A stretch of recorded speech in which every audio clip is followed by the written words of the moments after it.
Hola, esto es México, o para ser más precisos, la península de Yucatán, y para ser aún más precisos, su punto continental más oriental en la ciudad de Cancún.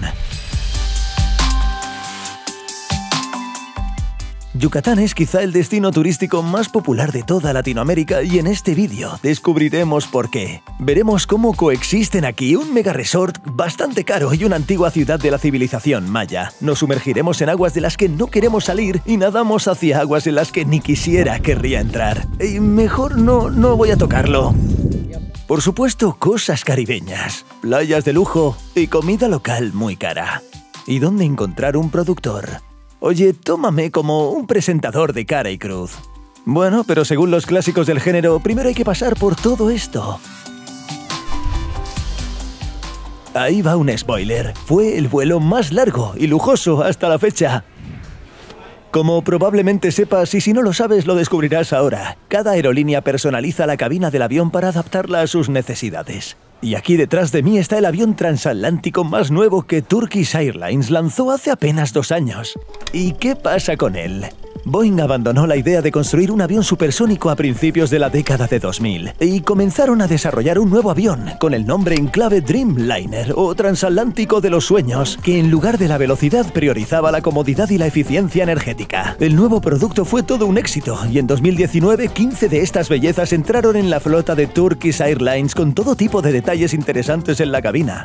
Y esta belleza me va a teletransportar a Cancún. Malas noticias, este teletransporte durará 17 horas. Oye, pero las buenas son muy buenas. Será un teletransporte en clase ejecutiva.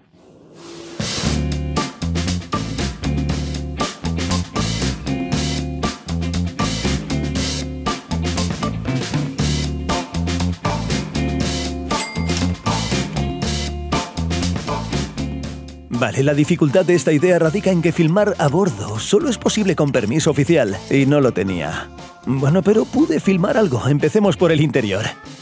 Está diseñado de tal manera que todos los asientos están separados y cada pasajero tiene su propia minicápsula. Bueno, para mí lo mejor reside en una sola característica, o mejor dicho, en un solo botón.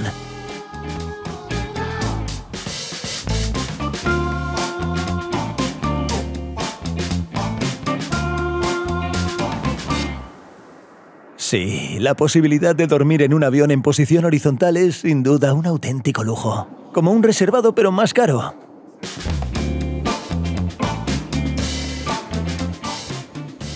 Oye, aquí por la mañana te traen todo tipo de cosas útiles en bandeja de plata. Todo está empaquetado en una elegante bolsa, no de la marca más barata, y dentro hay un auténtico set de viaje para caballeros. Calcetines abrigados, perfume y artículos de higiene. Por cierto, fue de lujo porque olvidé mi cepillo de dientes en casa.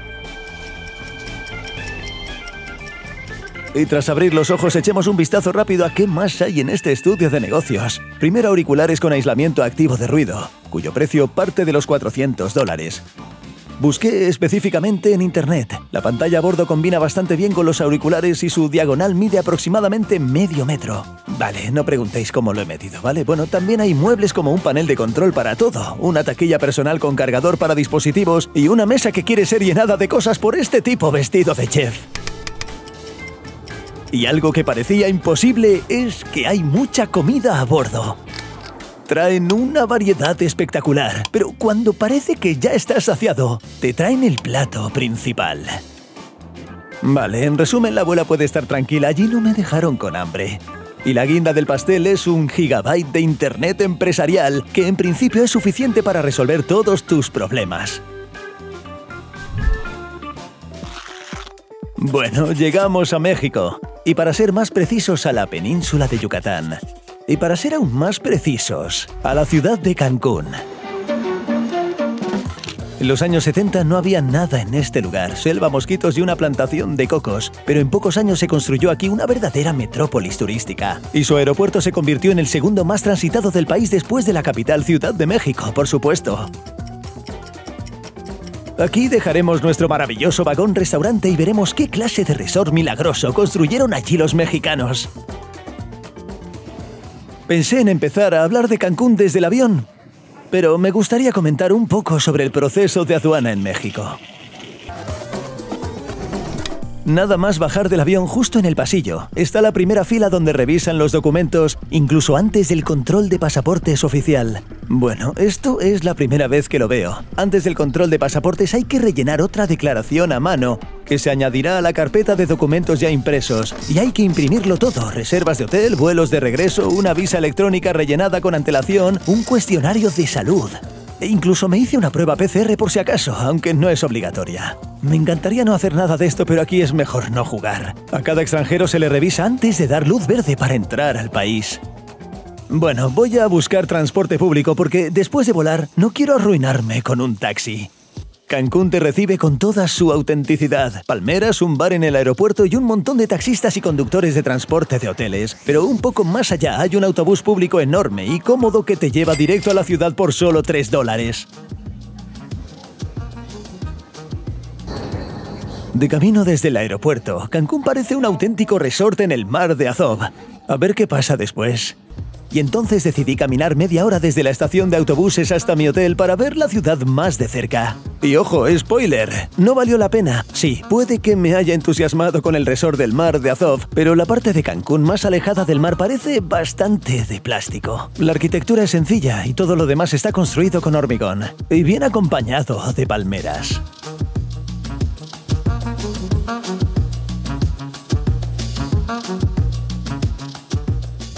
Y el desarrollo continúa. La población no ha hecho más que crecer desde que el resort empezó a desarrollarse en los años 70, y ahora viven aquí 900.000 personas sin contar a los numerosos turistas. Bueno, para ser sincero, no me gustaría vivir en Cancún, principalmente por su clima. El aire es húmedo, la temperatura ronda los 35-40 grados. Después de las montañas y las temperaturas bajo cero, resulta algo completamente inusual para mí. Con tanto calor, no sorprende que la gente no se apresura a dejar sus coches con aire acondicionado, y en algunos lugares la ciudad no es apta para caminar. No tengo ni idea de cómo cruzar la calle. Veo mi hotel, pero ya he caminado medio kilómetro y no he visto ni un solo paso de peatones. Hay coches circulando constantemente. Tendría sentido pedir un taxi solo para que me lleve al otro lado, pero no voy a hacerlo. Finalmente llegué a mi hotel. Y ¡sorpresa! Era una caja de hormigón con números absolutamente estériles y sin rostro. El hotel está un poco más lejos de la playa, así que la habitación cuesta solo unos $75 por noche. Y sí, aquí se considera muy barato, pero como dicen, la oportunidad de instalarse y darse la primera ducha después de 30 horas en la carretera no tiene precio.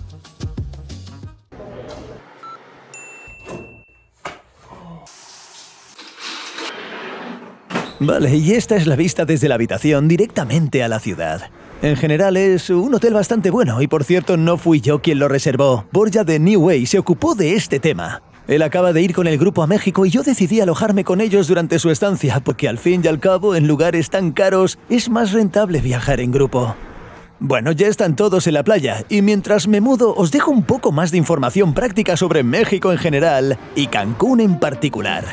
Y esta es la sección Nota para Turistas, edición Cancún. Esto significa que la ciudad cuenta con toda la infraestructura necesaria: hospitales, tiendas, grandes salas de conciertos y enormes centros comerciales donde podrás encontrar de todo. Aquí en México no aceptan siempre la tarjeta de crédito, y olvidaros de pagar con PayPass y de pagar desde el móvil. Así que es mejor llevar efectivo antes que enfrentarse a las altas comisiones de los cajeros.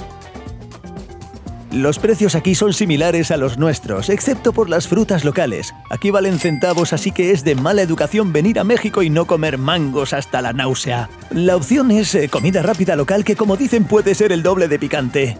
Establecimientos de la conocida cadena con comida barata, pero un poco floja. Y establecimientos más decentes, lejos de los centros turísticos donde come la gente local. Por ejemplo, este es un café muy acogedor llamado El Huerto del Edén. El desayuno aquí cuesta alrededor de $15 por persona, lo cual, de nuevo, es muy económico para los estándares locales. Comer constantemente en estos lugares para un viajero con presupuesto limitado puede resultar un poco caro. Bueno, quería hacer el último tramo en Uber, pero aquí no hay. Así que tuve que pedir un taxi oficial. Me costó $25 por 10 kilómetros y conseguí reducir el precio a solo 20. Aquí los conductores no son fáciles de convencer, pero siempre hay una alternativa. Y estos son los mismos autobuses urbanos que te llevarán por solo $1 directamente a la zona hotelera de Cancún.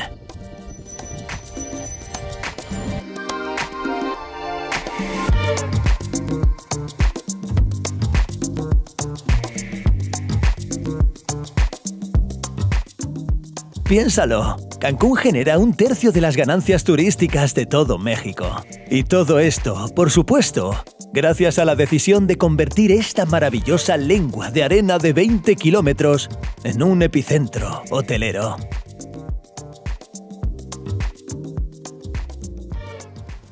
La zona hotelera, con sus hermosas playas en el Mar Caribe, es sin duda el principal atractivo de Cancún. ¿Y qué os puedo decir? Bueno, es realmente muy hermosa. Hablemos de matices. Oye, mirad, las playas parecen públicas, pero ir allí es otra aventura porque los hoteles están en su propio territorio y bloquean todos los pasos. En segundo lugar, las algas comenzaron a llegar a la costa en grandes cantidades hace unos 10 años. Y no es que causen mucha incomodidad, pero por supuesto arruinan la impresión de paraíso caribeño. También la arruina una gran cantidad de comerciantes que como un reloj intentan venderte algo. Curiosamente, hace unos años, un huracán bastante fuerte arruinó los hoteles, pero algunos aún no han dejado sus fachadas en buen estado. Por alguna razón no se corresponden con la categoría de uno de los mejores resorts del mundo. Bueno, diga lo que diga, son solo detalles, porque el mar aquí es indecentemente hermoso.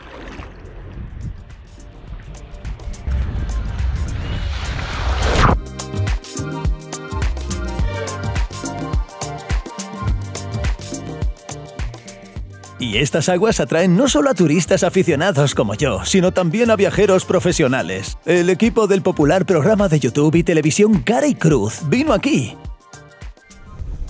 Oye, ¿a qué se debe este viaje?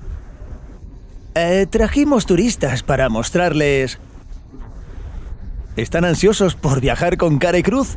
Bueno, sí, entiendo. Grabaremos el casting. ¿Y alguien en la historia de estos viajes ha salido en el vídeo? Sabes, en la historia de estos castings hubo uno que nos gustó mucho, es decir, lo estábamos considerando, pero la mayoría no. No te voy a mentir. Bueno, ya sabes. Y en el montaje la pizarra dirá 4200 como este. Esto ya no es una pregunta para mí. Lo que más me interesaba no era el relato de sus viajes, sino la impresión de la ciudad a la que Zeña no llegaba ni de lejos por primera vez. Impresión general de Cancún. Genial. Un paraíso. Bueno, ahora sí la cámara. Caro. Un poco. Genial, bonito, impresionante, pero... En general, el Caribe es un paraíso terrenal. Mi opinión personal, el Caribe es el mejor lugar del mundo. Pero no Cancún. Jamaica, Cuba, concretamente Santiago de Cuba. No La Habana. Se me había olvidado.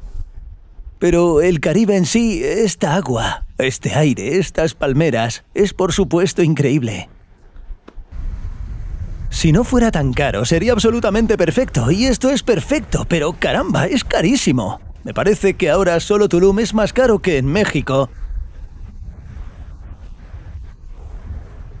Y por eso, mira... Se ve genial. Oye, Zeña, ¿qué? Imagínate que soy el presentador de Cara y Cruz. Puedo hablar frente a la cámara. Incluso puedo vivir con $100 durante una semana. Oye, no te ofendas. Hablas con normalidad. Y puedes vivir con $100, no lo discuto. Pero el vídeo siempre empieza estándar. Hay un presentador lanzando una moneda con una mano y con la otra... Vale, eso es todo. No hay más preguntas. Ya lo entiendo. Lo siento, es duro, pero es así. Que sí.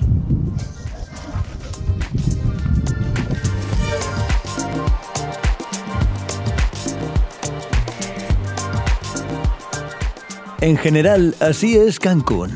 Caro, turístico, pero hermoso, como en las películas americanas.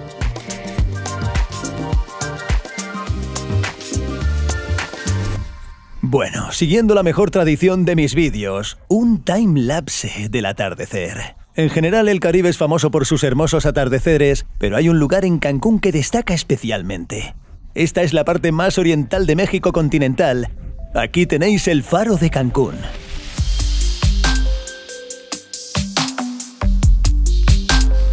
El faro se construyó en 2009 y ahora no sirve para la navegación, sino para adornar el cabo, justo en el límite de la zona hotelera y México continental. Se puede llegar a este lugar caminando alrededor de los hoteles en aguas poco profundas. Esto es lo que hacen los lugareños y disfrutan de estas vistas. La belleza aquí es simplemente increíble.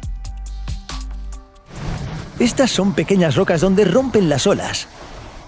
Una pequeña rosa de los vientos y las olas se volvieron, míralas, increíblemente cinematográficas.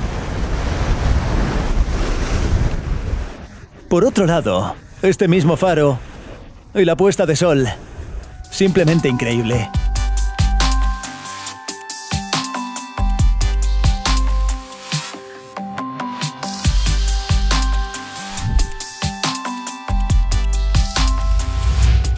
Y este punto es muy popular para realizar sesiones de fotos.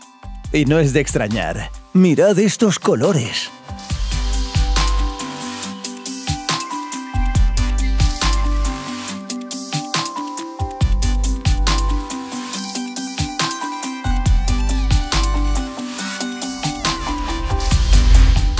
Hay muchas leyendas sobre la vida nocturna en Cancún, pero siendo sincero no me resulta tan interesante como esos lugares de la península de Yucatán que iremos a ver por la mañana.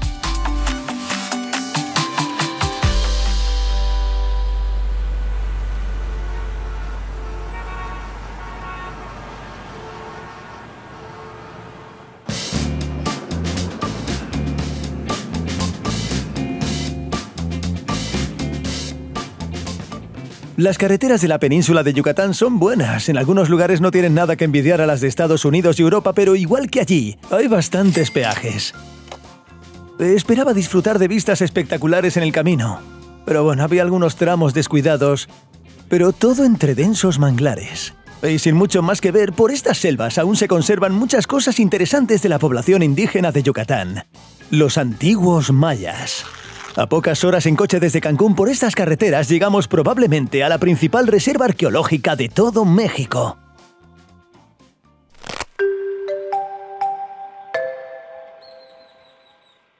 Para entrar al territorio es necesario comprar un billete, hacer una cola bastante larga para los estándares de cuarentena y atravesar la jungla repleta de vendedores de souvenirs.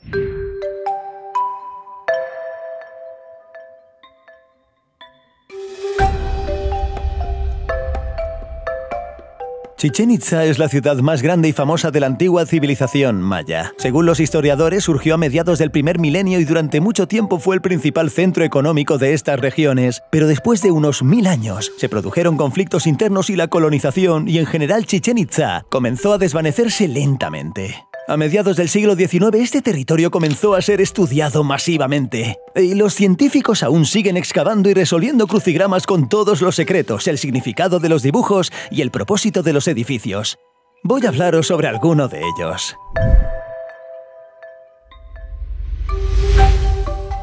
En el punto de mira, Chichén Itzá, el edificio maya más reconocible del templo de Kukulcán. Esta pirámide tiene casi 9 pisos, con un cuadrado perfecto de 50 por 50 como base.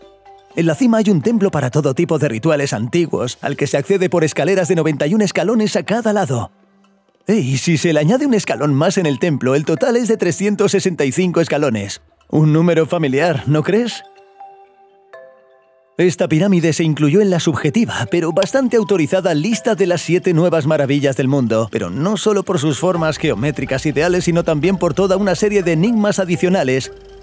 En primer lugar, la acústica. Los sonidos provenientes de los pasos en las escaleras resonaban en el templo, reproduciendo el canto del ave sagrada, el quetzal.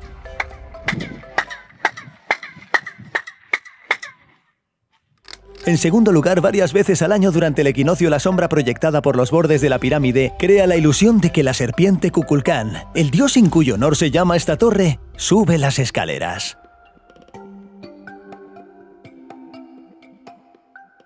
En tercer lugar, se descubrió que dentro de la pirámide hay 2 más iguales, solo que más pequeñas. Es como una muñeca rusa maya en mitad de la selva.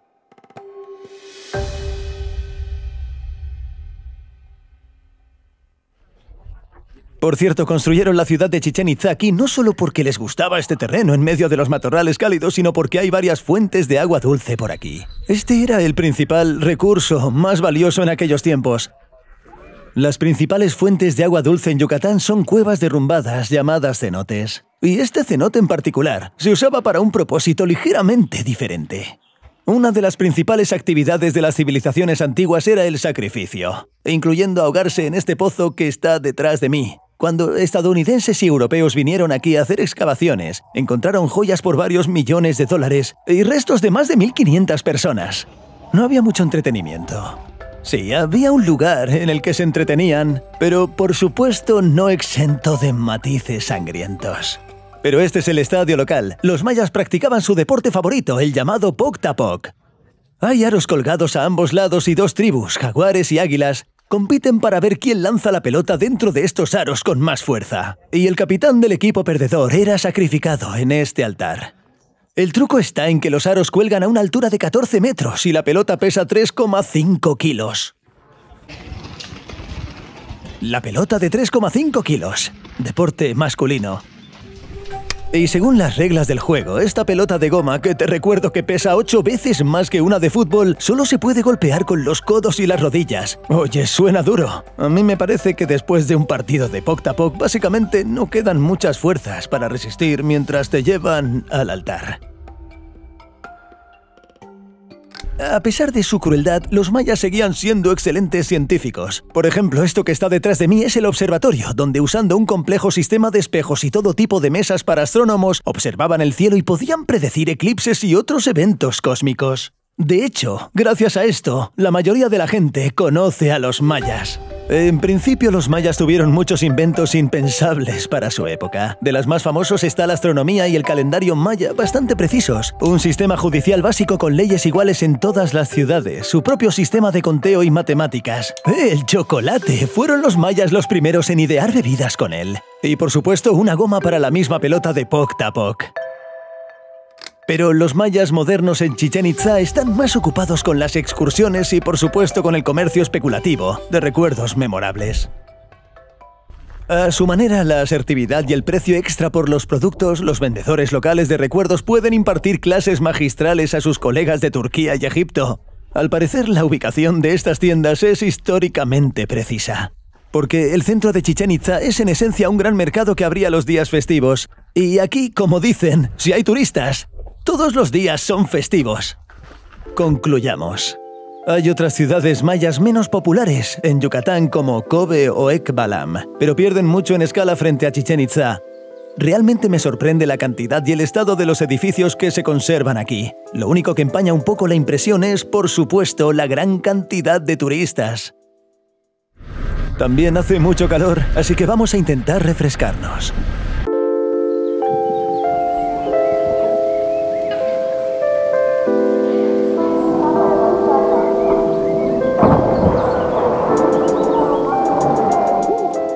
Oye, si puedes, visita Chichén Itzá el mismo día que los cenotes. Es un lugar turístico muy popular. Al principio te acaloras en este campo azteca abrasador y luego te refrescas en este maravilloso lugar. Los cenotes son uno de los principales atractivos naturales de Yucatán. Son cuevas subterráneas con agua dulce cuyo techo se derrumbó y se convirtió en un pozo. Del idioma maya la palabra cenote se traduce como pozo, ya que extraían agua dulce de aquí. Y ahora, míralos, están sacando dinero contante y sonante de los turistas que vienen a nadar. En Kharkov teníamos un parque acuático que estaba decorado casi igual. Y es muy inusual ver el mismo entorno solo en un hábitat natural. En Yucatán existen más de 6.000 cenotes de diferentes tamaños, abiertos tipo cueva, con diferentes profundidades, pero todos tienen algo en común. El agua es increíblemente clara, translúcida y de color turquesa. Sin embargo, para quienes temen a las profundidades, estas aguas pueden resultar un poco espeluznantes. La profundidad aquí es de varias decenas de metros y al tener forma de pozo es imposible encontrar tierra bajo los pies. Y por eso se dan chalecos salvavidas a la entrada. Oye, en los cenotes, donde se permite el acceso a turistas, el precio es muy económico, solo $10 con almuerzo incluido. Todo muy confortable y bien cuidado. Aquí se pueden pasar unas horas con comodidad y alejado del calor.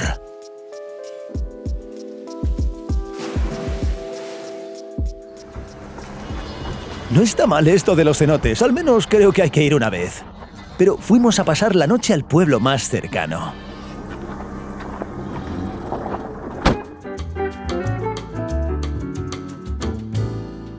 Atracamos en la ciudad con un nombre bastante español, Valladolid.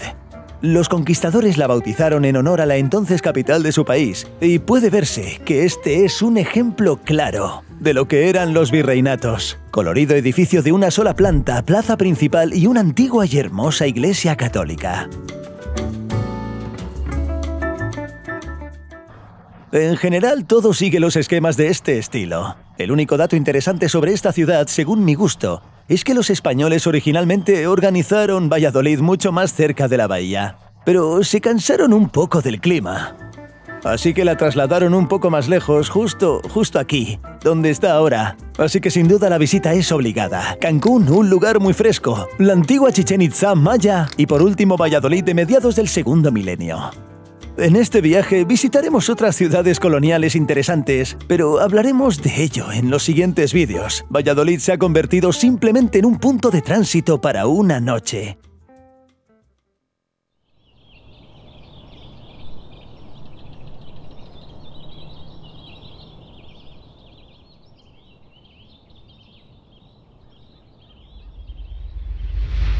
Vale, antes de irnos, os voy a mostrar rápidamente el hotel donde pasamos la noche. Tiene un estilo increíble, combina arquitectura moderna con todo tipo de elementos vintage y utiliza con maestría los elementos del sabor local.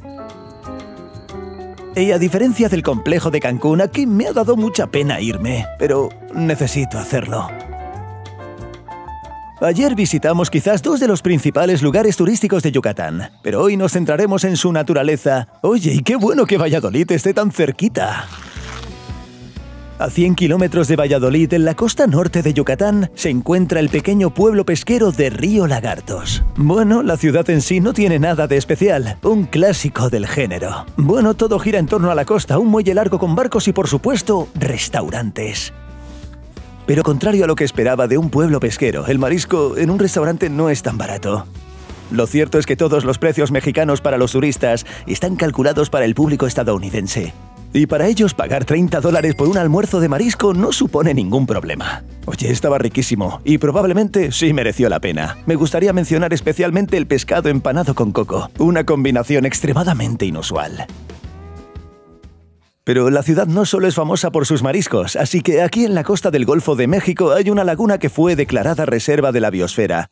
Hay una gran variedad de criaturas vivientes y por eso este pueblo se ha convertido en uno de los mejores lugares del mundo para practicar la observación de aves.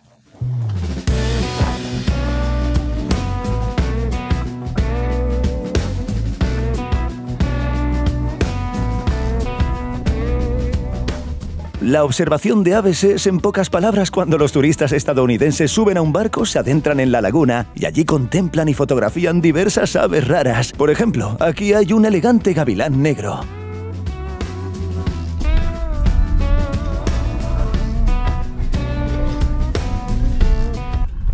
Mira, ¿atrapaste un halcón? Pues sí, mira qué guapo. Con pescado. Además de halcones, aquí puedes encontrar pelícanos muy hambrientos.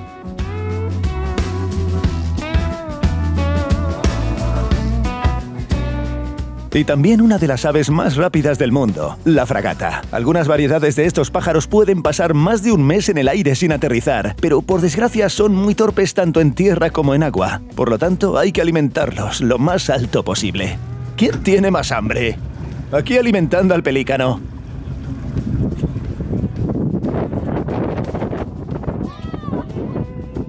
Pues sí tenía hambre la gaviota mexicana. Parece que los jubilados estadounidenses entienden algo, es bastante gracioso. Y un poco más adelante en la laguna se pueden observar las aves tropicales más deseadas por los fotógrafos, los flamencos.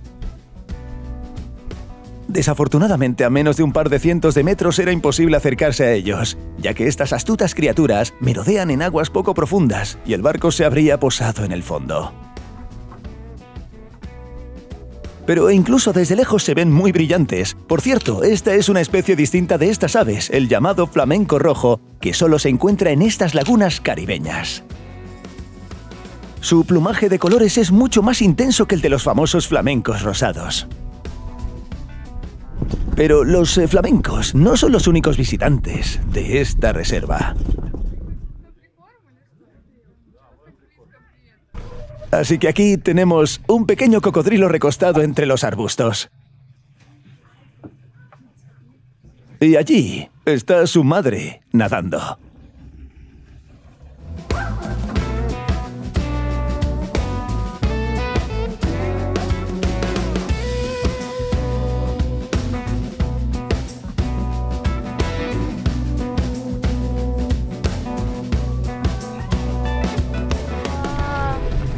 ¡Qué pasada! Claro, no es la primera vez que un cocodrilo ve barcos con turistas y los trata con tanta calma. Pero el simple hecho de que este enorme animal nade hacia ti a una distancia tal que puedas tocarlo si quieres, da mucho miedo. Esto es lo que quieres. No, pero no tengo manos extra para ti, amiguito. Bueno, no sé los demás del grupo, pero yo estaba un poco asustado porque este es un auténtico depredador, incluso en su propio territorio. Bueno, en general la excursión termina con el corazón a tope y, por suerte, con la ropa limpia. Sinceramente, no esperaba mucho de este paseo en barco, pero el cocodrilo a tan solo un brazo de distancia me robó el corazón. Una experiencia genial. Una entrada general en el barco costó $12 por persona en el Safari Parello Gartos. Pero no vinimos solo por esto. Mira, no son solo los flamencos los que son rosados en esta costa.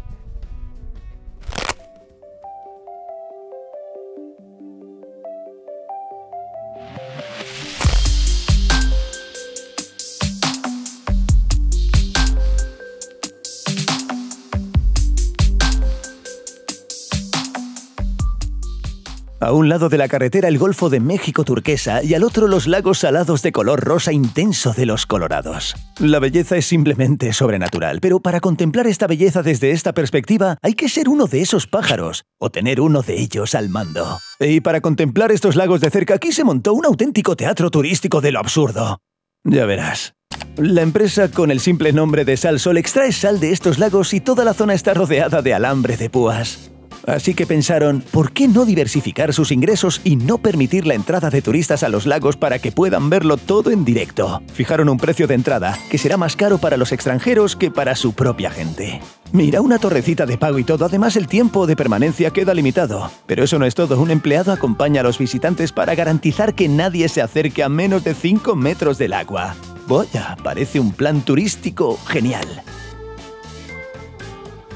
Venga, va, ahora en serio, si quieres visitar lagos rosados de verdad sin estas normas de museo, ven a las bahías saladas de la región de Jersón. Son mucho más fresquitas y accesibles.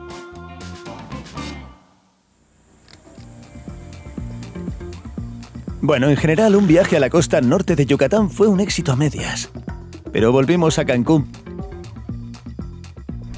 Además de la parte continental, cerca de Cancún se encuentra otra isla bastante interesante a la que se puede llegar todos los días en este ferry.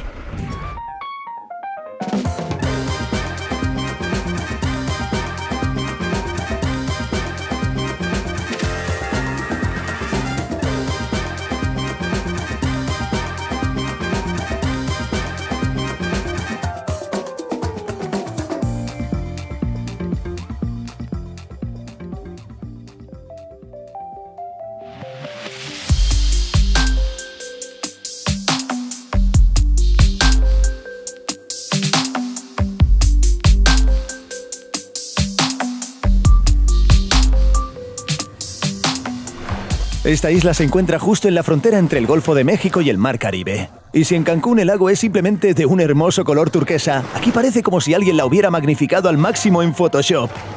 Esta impresión se debe a que en general es mucho más limpia y menos concurrida que en Cancún. En las playas casi no hay algas y los hoteles no son tan grandes. Aquí hay muchos clubes de playa, encontramos el más vacío, por un depósito de 30 pesos por persona. En el bar pudimos hacer pedidos por solo ese dinero. Así que prácticamente conseguimos un pedazo de playa privado para nosotros. Vale, no es un paraíso tropical desierto como en alguna publicidad de Bounty, pero en la Isla Mujeres es mucho más cómodo estar que en las playas de Cancún. La historia del origen del nombre de la isla también es bastante interesante, y hay dos. La primera es que en la antigüedad existía una especie de sacerdotisa maya, cuyas sirvientas eran exclusivamente mujeres. La segunda, que en mi opinión es mucho más interesante, es que los piratas locales, al zarpar en sus incursiones, dejaban aquí a sus mujeres, y de ahí su nombre. Y no me refiero a los piratas que llegaron aquí y descargaron la película por torrent, sino a los verdaderos piratas del Caribe. Y ahora no estoy hablando de cine, ni siquiera de esta fragata disfrazada con animadores. Un filibustero bastante famoso se refugió en esta isla en varias ocasiones. El francés Jean Lafitte, el irlandés Henry Morgan. Por cierto, se podía ver su imagen en las etiquetas de Roma. Y el pirata y comerciante de esclavos español Mundaca tenía aquí su residencia, y aún puede notarse su presencia. Pero parece que no explotan demasiado esta historia con fines turísticos, ya que para ello cuentan con la historia de la civilización maya. Hay varios barcos temáticos que navegan entre Cancún e Isla Mujeres, pero ya está. Y creo que es porque idealizar demasiado a los piratas, que en su día fueron un verdadero problema en estas aguas, no es la mejor idea. Y después de todo, ¿quién necesita un circo con animadores con semejante mar? Vaya, hay otra forma popular de llegar a la isla. Si te gastas un dineral o recibes una tarjeta dorada al principio del programa. Bueno, puedes alquilar un yatecito. Además de la evidente ventaja de la velocidad, tendrás la oportunidad de bucear en varios lugares interesantes y hay bastantes opciones en toda la isla. Bueno, o simplemente disfruta del Caribe sin siquiera ir a la playa. Escuchamos música ucraniana desde el barco y nos acercamos nadando. Eran los chicos de Kiev y Kharkov. Nos acercamos para preguntarles cuánto costaba, $800 por grupo. Y nos fuimos nadando con botellas de cerveza. Por primera vez en mi vida me metí al agua vacío y volví con algo. Soy un auténtico pirata. Y algunas conclusiones rápidas. Pasamos todo el día aquí y probablemente fue lo mejor que vi en Cancún. No en vano los lugareños vienen aquí a relajarse. Sí, hay un equilibrio perfecto entre comodidad y cierto grado de salvajismo. Por ejemplo, en las playas sin acondicionar del otro lado puede encontrarse gente atractiva y bien alimentada. Terminar el día contemplando el atardecer sería espectacular, pero tuve que darme prisa para coger el último ferry a tierra firme.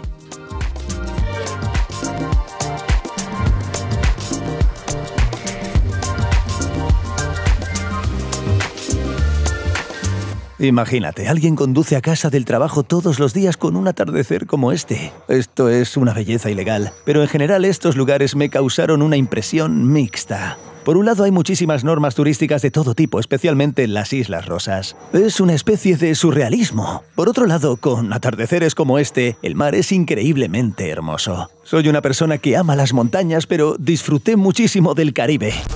Amigos, os recuerdo que deberíais visitar Cancún solo después de haber visitado Odessa en el puerto de hierro, Sudak, Chernomorsk. ¿Qué más hay por ahí? Zarilgach. ¡Oh, por supuesto! El cordón litoral de Kimburgo es increíble, de verdad, muchísimo. Eso es. ¿A dónde quiero llegar? En nuestro país hay muchas cosas que ver, impresionantes. Pero, aún así, la emoción es como ¡wow! ¿Existe algo así en nuestro país? Pero cuando vienes aquí, la emoción es diferente. ¡Wow! ¿Realmente esto es lo que tenemos en nuestro planeta? Pues va a ser que sí. En cuanto a arquitectura y naturaleza, también está la ciudad absolutamente impresionante de Tulum. Leí mucho sobre ella y planeaba ir, pero cuanto más aprendía, más entendía que ir solo un día es solo una tentación. No, allí hay que ir una semana o un par de meses. Oye, mi amigo Arten Habre también lo hizo y grabó un vídeo maravilloso al respecto. Sí, por aquí os voy a dejar el enlace. Echarle un vistazo, os gustará. Bueno, México no es solo Yucatán, Cancún y toda esa guarida turística. Hay un montón de otros lugares maravillosos. Y pasado mañana, Borja y yo, aquí está él, filmando algo. Bueno, lo estudiaremos. Así que gracias por vernos. Nos vemos en el próximo vídeo.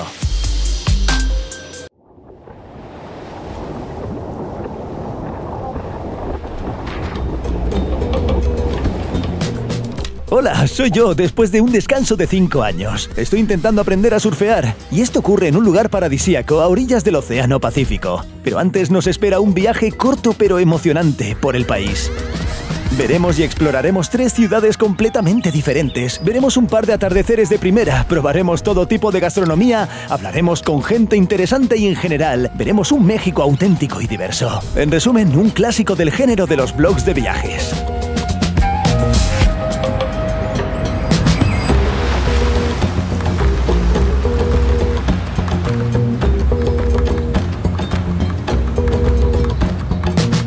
Y comenzamos nuestro viaje desde la Ciudad de México. Volamos aquí después de nuestra increíble mini expedición a Guatemala. Y seamos sinceros, llegamos no sin incidentes. Al parecer, el día de nuestra salida de Guatemala, todas las impresoras, tanto las del hotel como las del aeropuerto, se estropearon y no pudimos imprimir nuestra visa electrónica. Y a los mexicanos de la aduana no les gusta mucho mirar los documentos en el teléfono, así que nos llevaron a una sala aparte, donde estaban sentados varios migrantes potencialmente ilegales. Empujaron nuestras cosas, nos obligaron a guardar los teléfonos y a escribir una nota explicativa enorme sobre los motivos de nuestra entrada al país, cuánto dinero llevábamos y a quién conocíamos en México. Sí, así que sí, chicos, si tenéis que volar a México, imprimid todo lo que podáis. Solo les encantan los buenos papeles. Pero comenzaremos con una breve nota histórica sobre la capital de este país. La Ciudad de México se encuentra en un valle de alta montaña en el sitio del antiguo lago de Texcoco. En la isla tras el lago, los aztecas construyeron su capital, Tenochtitlán, en el siglo XIV.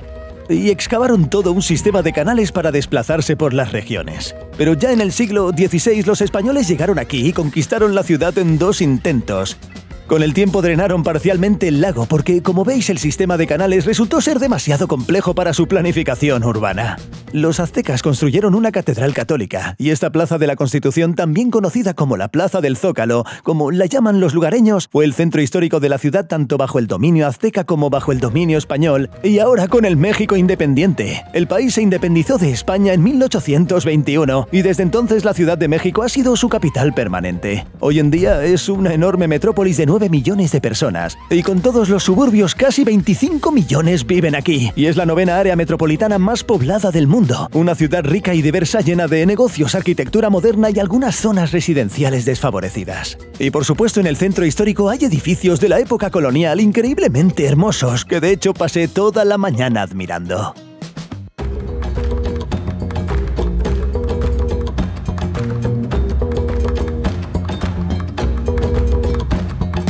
Hay muchas opiniones en Internet que afirman que la Ciudad de México no es la ciudad más segura para los turistas, pero este es un juicio muy subjetivo y relativo. Por ejemplo, si lo comparas con algún pueblito de Suiza, entonces, pues sí, efectivamente, hay zonas a las que es mejor no entrar para un turista con, digamos, cámaras caras. Bueno, emprendí mi rápida marcha forzada de un día por lugares interesantes y espero que seguros en la Ciudad de México. De cara al futuro, todos los lugares que visité ese día en la Ciudad de México eran bastante seguros. Bueno, algunos turistas me miraban raro, y el primero de ellos me esperaba en el parque Xochimilco.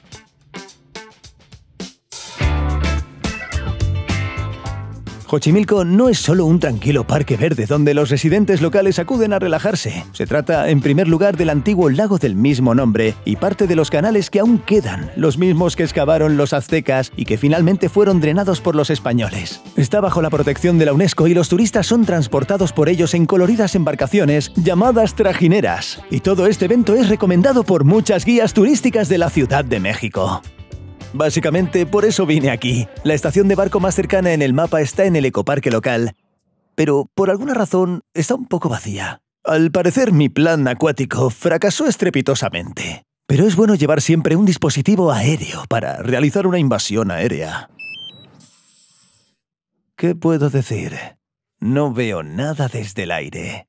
Si dejamos de lado el contexto histórico azteca, desde arriba parece un campo común y corriente con ríos, huertos y pequeñas islas verdes.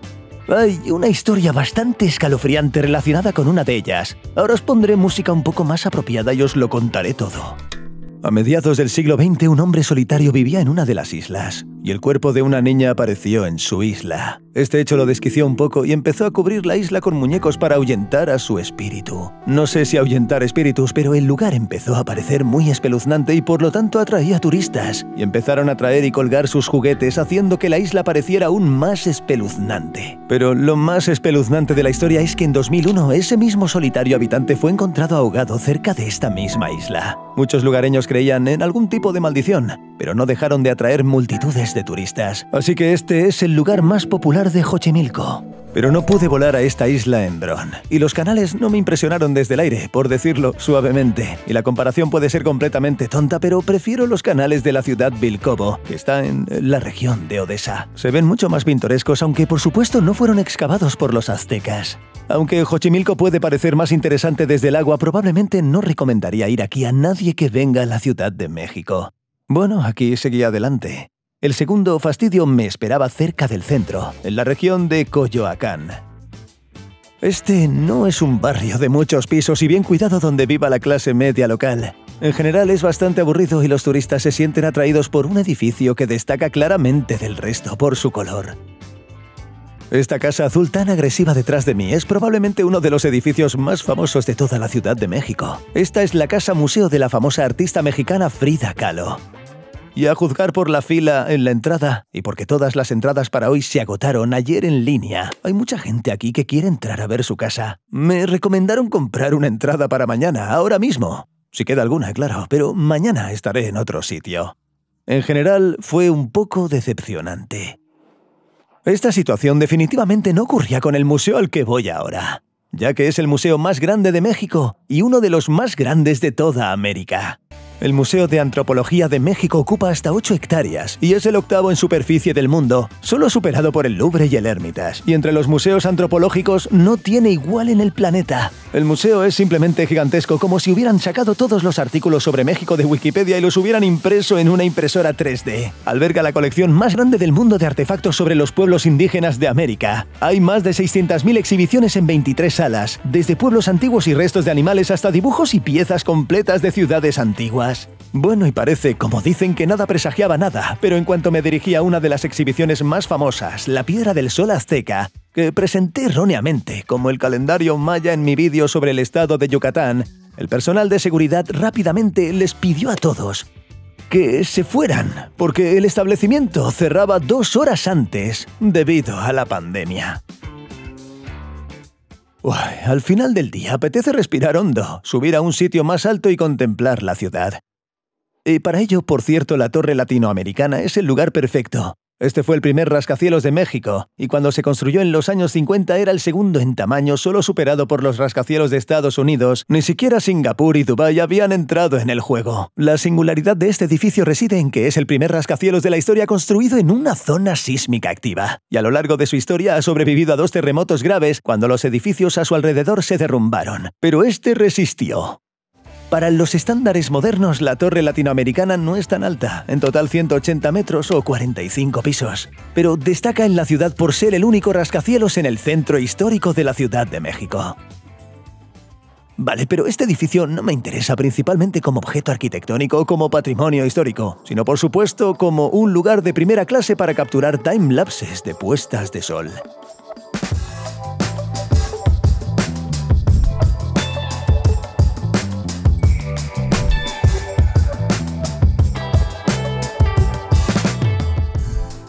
A decir verdad, cuando llegué a la cima pensé que sería el apogeo de todos los fiascos del día, pero cayó un aguacero fortísimo. Pero en realidad fue un gran éxito, porque primero terminó bastante rápido y segundo, disipó la niebla tóxica que suele cubrir la ciudad. Sí, y me permitió ver la Ciudad de México al atardecer, como dicen, con la configuración gráfica al máximo.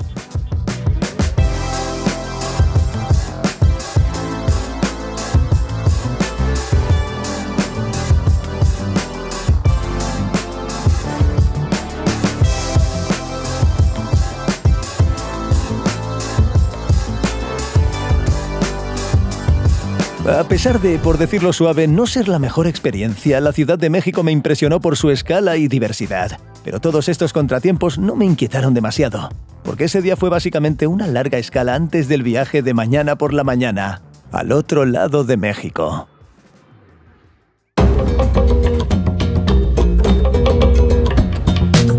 Mientras tanto, ya despegamos de la Ciudad de México y nos dirigimos al estado más meridional del país, Chiapas. Limítrofe con Guatemala, la naturaleza aquí es casi igual de rica. Numerosas selvas verdes, ríos profundos y hermosas cascadas. Este milagro, por ejemplo, es un sistema de cascadas llamado el Chiflón. Su sección más alta alcanza los 120 metros, y es uno de los ejemplos más claros de por qué Chiapas, según los propios mexicanos, al menos eso describen en internet, es el estado más hermoso de todo el país. La zona es bastante verde y montañosa, pero al mismo tiempo, al estar ubicada al sur de la península de Yucatán, el estado no tiene acceso al mar Caribe y por consiguiente no recibe tantos turistas estadounidenses. Rápidamente desde el aeropuerto nos dirigimos a visitarlo, probablemente su principal patrimonio natural, el Cañón del Sumidero. Nos esperaban en un minibús así, y nos dirigimos directamente allí después de comer en un café de carretera. Un café de carretera en mal estado parece muy acogedor. Pequeña cocina, menú del día escrito a mano a precio fijo y por supuesto autoservicio. Sí, te llevas tu plato de fragante comida mexicana y nachos a la mesa, tú solito. Pues hasta ahora, esta comida mexicana en un café de carretera en Chiapas es lo más delicioso que he probado en México. Aquí la carne es bastante picante, pero no demasiado, con frijoles, arroz y plátanos fritos. Es un placer cuando el estado te recibe con comida deliciosa. Por cierto, también hay compota fría, como la de la abuela. Sin duda, algunas cosas cruzan las fronteras culturales. Visitamos Chiapas solo 2 días y definitivamente no tenía sentido alquilar un coche para esta ocasión. Así que reservamos una excursión de un día con conductor y excursiones por el cañón. Pero con esto vino otra entrada de vlog que te contaré más adelante. Y llegamos a la estación de botes en el río Grijalva.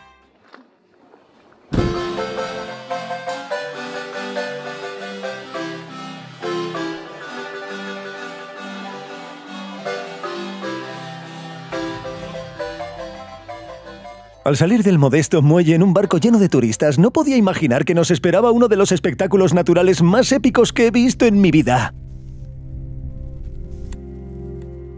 El Cañón del Sumidero comienza con una sección relativamente baja de selva y orillas pantanosas que albergan una gran variedad de animales. Por ejemplo, halcones depredadores y cocodrilos de río no menos depredadores que trepan a una piedra para tomar el sol como una efigie. Y estos adorables monos araña cuelgan de las ramas sobre el barco. Toda la zona circundante es un parque nacional, por lo que los animales están bajo una protección estatal fiable. Pero creo que están mejor protegidos que el Estado por las inexpugnables paredes de este cañón. Y cuando más avanzamos por el río, más altos y escarpados se vuelven sus acantilados, que a veces alcanzan 1 kilómetro de altura y nos dejan sin aliento. El sumidero tiene la misma edad que el famoso Gran Cañón de Estados Unidos. Comenzaron su formación de cañones aproximadamente al mismo tiempo, hace 70 millones de años. Gracias al clima, su contraparte mexicana es mucho más verde y en algunos lugares parece un fondo de pantalla de MacBook o una escena de Jurassic Park. Y ahora voy a callarme un poco y os voy a dejar disfrutar de esta maravilla de imágenes.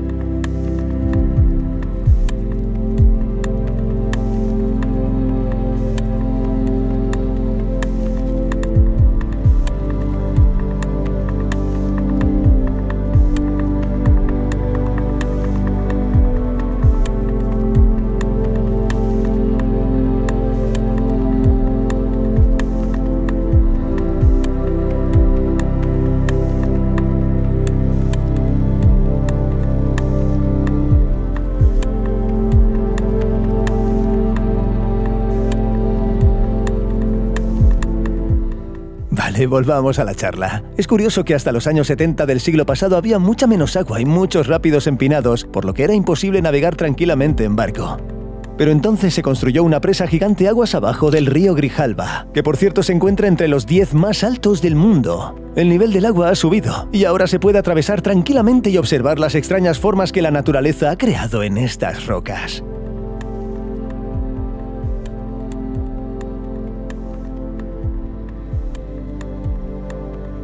Acabamos de parar en una gruta increíblemente hermosa donde hay una estatua de la Virgen María, pero no entiendo qué es ni por qué está allí. Porque resultó que nuestro guía hablaba español. En general, este fue el único inconveniente de la excursión. Pagamos de más a propósito para conseguir una guía que hablara inglés, pero al final no entendimos ni una palabra de lo que nos contaron sobre el ecosistema, la naturaleza y las vistas del sumidero. Pero el lugar es tan hermoso que quizás fue mejor no escuchar al guía y solo mirar la báscula.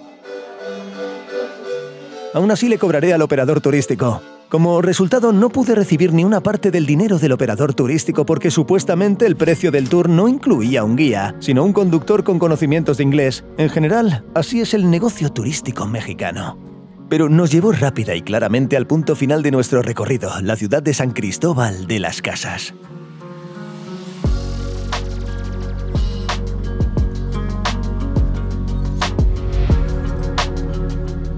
Y de inmediato un poco de información sobre esta ciudad. Aquí en las montañas del estado de Chiapas, a una altitud de 2.200 metros, hubo muchos asentamientos mayas, pero en el siglo XVI los españoles llegaron y construyeron la ciudad de San Cristóbal, que atrae a más turistas cada año. Y sí, esta es otra ciudad colonial en nuestro camino, con edificios y arquitectura similares, pero no es del todo común. En primer lugar, es relativamente grande. Aquí viven unas 150.000 personas. Y en segundo lugar, hay un gran porcentaje de población indígena maya con sus propias costumbres, tradiciones y un sabor característico. Mientras caminábamos por la ciudad y explorábamos este ambiente, paramos a comer en un pequeño restaurante y allí conocimos al dueño, quien se mudó aquí desde el centro de México. Tuvimos una breve charla con él sobre qué hace que este estado y su gente sean tan auténticos. Sus tradiciones les impiden recibir ni acoger todo lo que viene de afuera. La industria, la modernidad.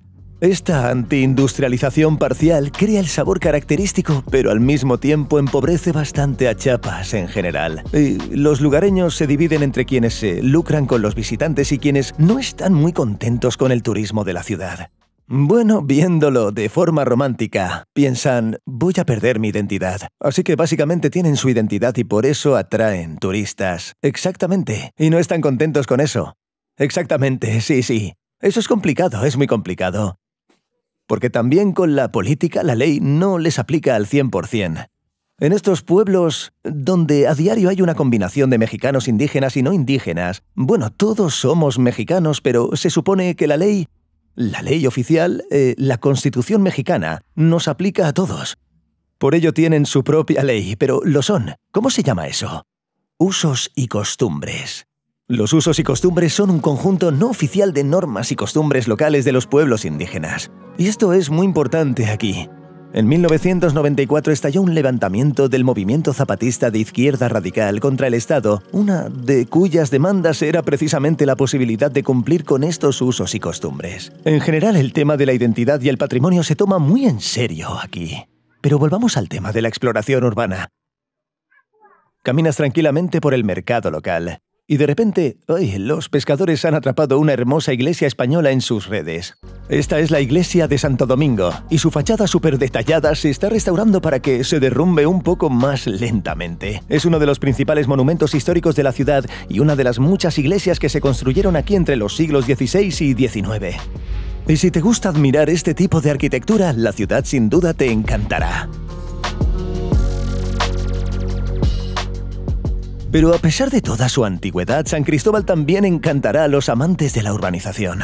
Me fascina cómo se integran todo tipo de elementos modernos en un edificio antiguo de esta ciudad. Tiendas, restaurantes y nada más. Y no nos referimos solo a necesidades turísticas básicas como hoteles y restaurantes. La ciudad se adapta perfectamente a la vida de los millennials modernos. Aquí encontrarás talleres de bicicletas, barberías y tiendas para patinadores, e incluso, lo que fue mi mayor sorpresa, excelentes espacios de coworking para todo tipo de teletrabajadores y freelancers. Uno de ellos te recibe con un pequeño patio verde, una acogedora cafetería y un montón de habitaciones que puedes alquilar por tiempo limitado. No, por supuesto no es Silicon Valley, pero todo está limpio y acogedor con un toque de este estilo tan local. En general, un lugar ideal para que los informáticos que temen a la nieve pasen el invierno. Y estas bendiciones modernas con un envoltorio antiguo se encuentran aquí a cada paso. Aquí sin más, en un edificio colonial común y corriente, también hay una especie de estudio de diseño gráfico. Aquí están los chicos trabajando y por otro lado aquí está el local de una de las tiendas más peculiares que he visto. Una tienda de segunda mano con todo tipo de ropa deportiva. Hay una tienda de discos cerca y la selección es bastante buena, te lo aseguro. Venden cerveza artesanal en el estante de ahí mismo. No la he probado, pero probablemente esté bien a juzgar por la etiqueta. Y en general hay muchos elementos hipster. Y todo en general es muy elegante. Definitivamente no esperaba esto del estado de Chiapas. Por cierto, a los mexicanos les encanta lo vintage. Y no solo se manifiesta en tiendas tan elegantes, y este maravilloso pueblo probablemente tiene la mayor concentración de escarabajos. O sea, escarabajos Volkswagen. Este es un coche de los mexicanos. Lo conducen casi a todas partes, como nosotros conducimos una especie de Ziguli. Así que hay más escarabajos de este tipo aquí que en cualquier otro lugar de México. Había uno estacionado aquí, caminamos literalmente 20 metros, y hay otro, literalmente del mismo color. En general, es genial. No puedo considerarme un autofetichista, pero la cantidad de escarabajos en las calles es involuntariamente placentera. Los hay de diferentes colores, años de fabricación y condiciones. Algunos deberían haber sido desechados hace mucho tiempo, mientras que otros parecen haber sido objeto de una gran inversión de amor y dinero. Y mientras observábamos estos insectos en las calles, la naturaleza se dignó a recordarnos que un clima tropical no siempre significa sol. San Cristóbal se vio repentinamente envuelto en un auténtico aguacero tropical y nos refugiamos en un establecimiento tan auténtico. Parece que aquí había un patio y, a juzgar por los grabados en las paredes, es posible que se almacenara maíz. Aquí se sirve una especialidad local: pollo en salsa de cacao. En general, entre los mayas, el cacao y el chocolate siempre han sido un producto especial, incluso sagrado en algún lugar. Se usaban en todo tipo de ceremonias y ahora se usan para cocinar en restaurantes locales. Sabe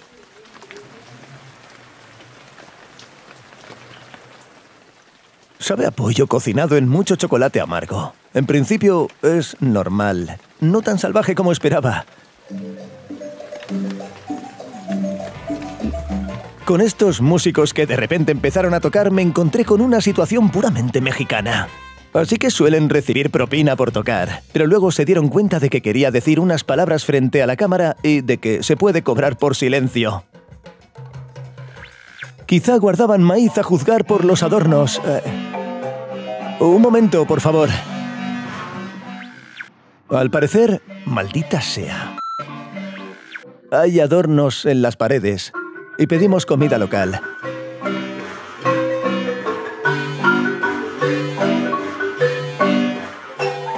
Y este fue mi único pequeño fastidio en San Cristóbal.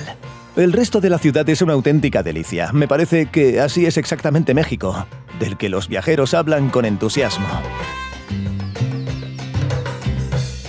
Pasamos un día y medio en este maravilloso pueblo. Visitamos diferentes patios, probamos comida callejera y batidos en el mercado. Por cierto, no lo recomiendo en absoluto. Le añaden una hierba muy amarga y lo vierten todo en una bolsita. Es bastante asqueroso. En México lo suyo es escoger lo que conozcas. Y con semejante excursión gastronómica, la hora de salir del hotel pasó desapercibida.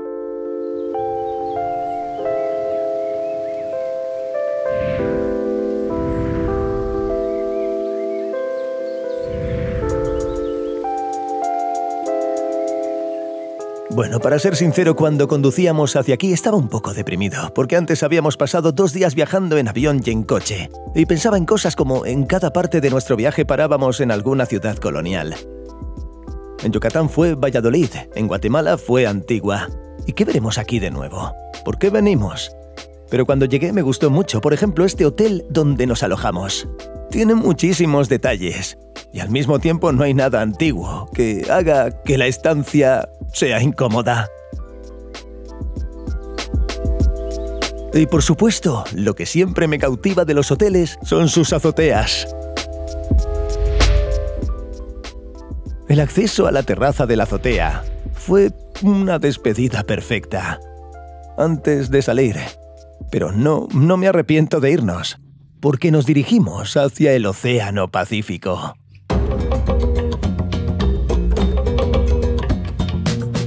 No hay vuelo directo a nuestro destino desde aquí, pero es bueno que México tenga una excelente red de autobuses, uno de los cuales, de hecho, nos llevará al Océano Pacífico. La buena noticia es que conducirá sin parar. La mala noticia es que conducirá toda la noche, y Chiapas no es el lugar más seguro para viajar en coche de noche. Bueno, pero espero que este peligro no se extienda a los autobuses. Un autobús nocturno que tarda 11 horas cuesta casi $50 e incluye solo las comodidades básicas. Un pequeño televisor con películas en español, un baño y la oportunidad de recostarse un poco y al menos echarse una siesta. Ya si a tu lado tienes la altura promedio de un mexicano. En resumen, 11 horas. Esto no es la clase ejecutiva de Turkish Airlines. En resumen, aguantamos en este autobús desde el amanecer hasta el anochecer. Y puedo decir con seguridad que nuestra parada valió cada minuto.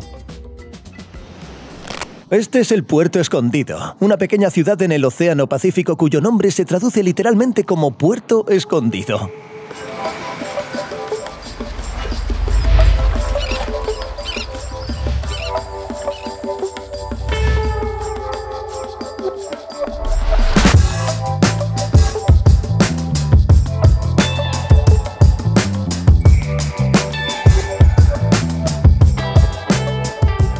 La historia de esta ciudad recuerda vagamente a Cancún. Durante mucho tiempo no hubo asentamientos debido a la dificultad de acceso por tierra. El puerto se utilizaba como puerto de transbordo para el transporte de café. El gran avance ocurrió casi al mismo tiempo que en Cancún, en las décadas de 1960 y 1970. Se construyó una carretera que conecta esta costa con el famoso balneario de Acapulco y por esta ruta se introdujo el surf.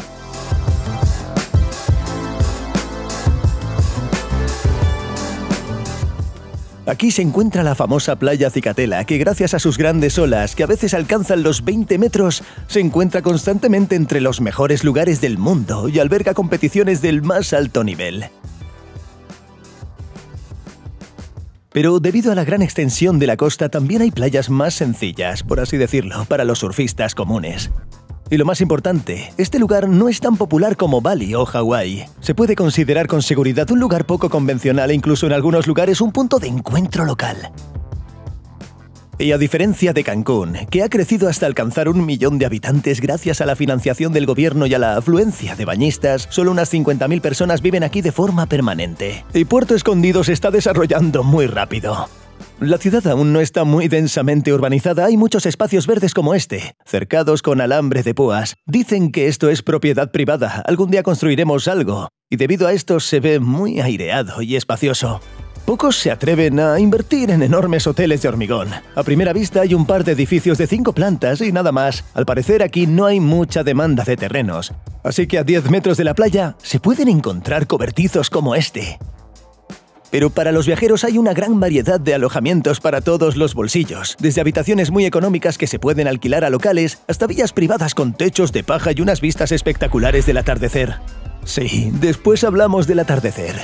Elegimos el Aritmético Promedio, uno de los pequeños hoteles que también cuenta con una escuela de surf. Sí, y mirad el ambiente tan agradable que os espera.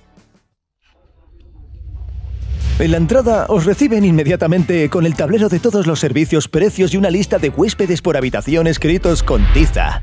Más adelante hay una ducha exterior y aparcamiento para tablas.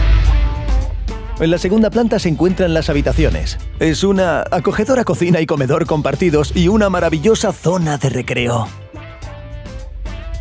Hay un par de habitaciones más bajo el tejado y la guinda del pastel. En el ático se encuentra una impresionante sala de yoga. En resumen, todo lo necesario para disfrutar de una estancia agradable cerca del mar. Encontré esta escuela de surf y hotel a la vez gracias a las reseñas de internet. Y este lugar irradia la atmósfera de una comunidad positiva de personas que han venido de todo el mundo con un único propósito: aprender a surfear en las olas del Océano Pacífico. Quería compartir un poco más de mis impresiones sobre todo este hike tropical. Incluso el simple hecho de estar en este lugar de surf con todos los demás me hizo sentir como en casa. Y quiero creer que todo esto se hizo no solo para ganar dinero, sino también para cultivar todo este movimiento oceánico. Y probablemente lo logren. Porque todos los huéspedes, sin importar su género, edad o nacionalidad, son principalmente surfistas. El dueño de esta maravillosa pegatina de trofeo en un termo es Mauricio, el director de la escuela. Se mudó aquí desde Yucatán y al parecer nunca se ha arrepentido. Tuve mucha suerte de surfear mucho durante la cuarentena sin gente en el agua, pero me excedí un poco y me lesioné bastante, pero nada grave. Solo me tomé un descanso para... ¿Y qué haces aquí? ¿Cuándo no surfeas? Salimos mucho de fiesta, comemos muy bien y vemos vídeos de surf. Sí. Y también uno de mis hobbies, una de las cosas que más me gusta en la vida es la fotografía de surf. Tuve la oportunidad de pasar horas y horas en Cicatel, la mejor playa del mundo. Fotografiando gente increíble, olas increíbles y sí. Así que lo disfrutaste mucho. Sí, me encanta. Sí, la fotografía de surf es definitivamente lo mío. ¿De qué países viene más gente? Tenemos gente de toda Europa. Hay muchos alemanes, muchos franceses y desde enero, muchos ucranianos, muchísimos. Oye, ¿y quiénes son las mejores surfistas? Las mejores surfistas son sin duda ucranianas. Son excelentes surfistas. Para desvelaros completamente el ambiente, permitidme mostraros un día típico en Puerto Escondido. Te levantas temprano, te preparas un desayuno saludable de surfista y te aseguras de viajar en un vehículo elegante, una motocicleta o al menos una camioneta. Zarpas con otros estudiantes e instructores hacia una playa apta para entrenar. Una clase individual con instructor cuesta alrededor de $30 y en mi opinión es muy económica porque pasarán un par de horas contigo en el agua. Mi instructor se llama Iván, el más experimentado de nuestra escuela. Antes de ser instructor trabajó como salvavidas en estas playas, así que comenzó a enseñarme los consejos con gran detalle y paso a paso. En primer lugar, aprender a nadar correctamente para entrar en la alineación. Este es el lugar donde todos los surfistas se sientan a esperar su ola. ¿Cómo esperar con calma y humildad esa ola de tu tamaño y al mismo tiempo disfrutar de la gran belleza del océano? Finalmente viene tu ola.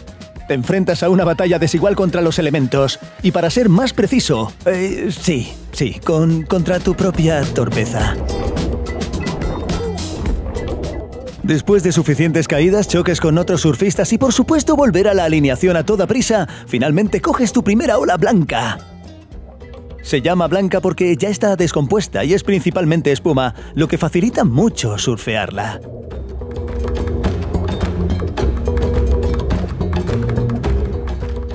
Y cuando empiezas a tener más o menos éxito en olas verdes pequeñas pero regulares, el océano, como en las leyendas piratas, sí, te quita algo a cambio.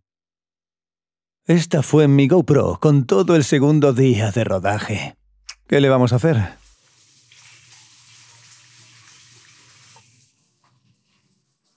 Al llegar a casa te esperan un montón de tareas diarias y mucho tiempo libre, que sería mejor aprovechar en todo tipo de ejercicios para salir a la batalla contra el océano mañana, con un poco más de fuerza. Por esto, por supuesto, es mi fantasía de educación física en agua. En la práctica, los primeros días, la tabla, el agua salada y el sol abusan tanto de tu cuerpo que la única fuerza que te queda es tumbarte en una posición horizontal gelatinosa. El mejor momento del día.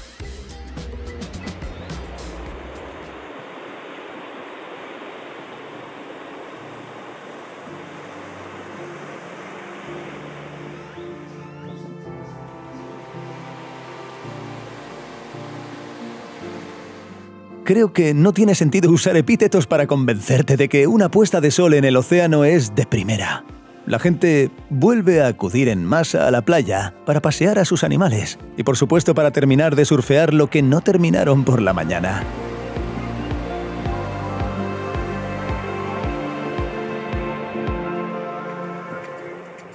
Y también salimos a rastras del hotel para absorber ese ambiente.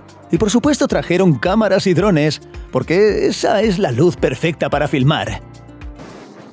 Cada vez que pienso que llevo demasiadas cámaras cuando viajo, alguien viene a la playa con Ronin y Red a grabar vlogs de viajes. Sí, y esto me tranquiliza.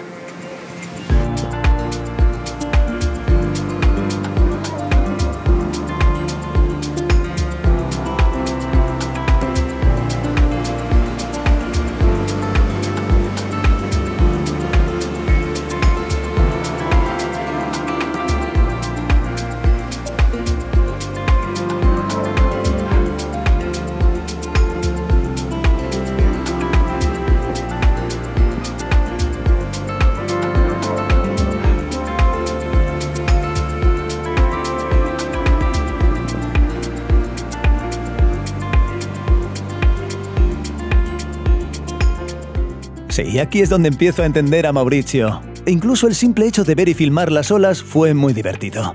¿Qué podemos decir del proceso en sí?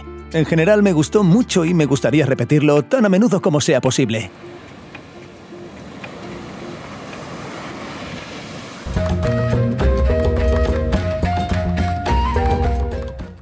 Con la llegada de la noche y sobre todo del fresco, la fiesta nocturna en la ciudad se intensifica y las calles se llenan un poco más. En varios de estos establecimientos incluso pueden verse largas filas para entrar. Puedes pasear tranquilamente por diferentes bares y restaurantes y, por supuesto, prueba la comida callejera, barata y deliciosa. Este burrito gigante de pescado con queso es mi favorito. Probablemente sea lo más delicioso que he probado en México.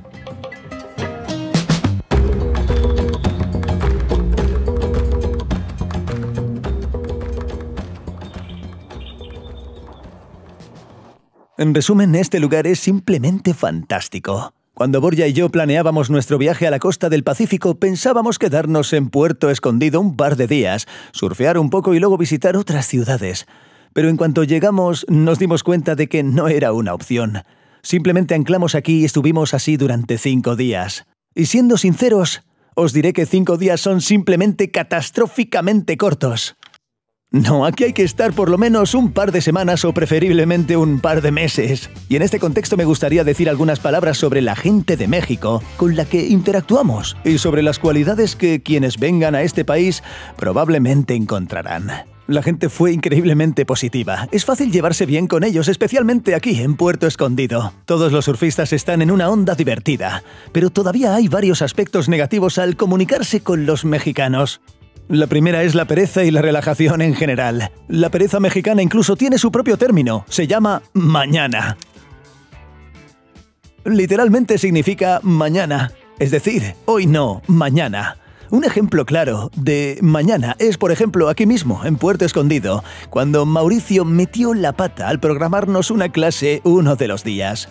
Y tuve que resolverlo en el acto, pero él quedó tranquilo.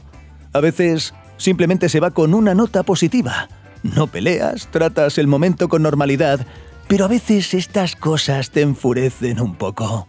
Vale, hay que estar preparado para esto. El segundo punto es que si una persona está relacionada con la industria turística, tendrá un deseo excesivo de ganar más dinero, propinas o simplemente de hacer trampa. Otro ejemplo sorprendente fue aquí mismo, en Puerto Escondido. Hay una laguna donde, por la noche, el plancton local brilla y crea una ilusión de un cielo estrellado justo en el lago en el que te encuentras. Naturalmente, cuando nos enteramos, fuimos inmediatamente a hacer una excursión nocturna. Condujimos 1 hora en coche, otros 45 minutos en barco, solo para descubrir justo en medio del lago que, chicos, en realidad es luna nueva. La luz es demasiado brillante y por lo tanto no veréis nada. Puedes nadar hasta la tienda de campaña e intentar mover las manos. Quizá veas algún tipo de plancton. Esta no es exactamente la experiencia que esperabas cuando pagaste por ella. Donamos unos $25, una cantidad no muy grande, pero lamentamos más la noche perdida. En mi opinión, este no es enfoque adecuado para el sector turístico. Esta aventura de casi un mes me encantó. Viajamos desde el caro y superturístico Cancún hasta el conmovedor Puerto Escondido. Contemplamos el estado de Chiapas y vimos la gigantesca Ciudad de México con su increíble escala y diversidad. Claro, Guatemala es un punto aparte. Esto no es México, pero sigue siendo parte de este viaje. Probablemente fue lo que más me impresionó. Estos volcanes, el lago, una belleza increíble. Sin duda, impresionante. De acuerdo, gracias por vernos, gracias por ver este vídeo y todos los que voy publicando y subiendo. No sé exactamente cuántos habrá, hay varios, y seguramente seguirán habiendo. Fui a empacar mis cosas porque este es uno de mis últimos días en México y como siempre nos vemos en el próximo vídeo.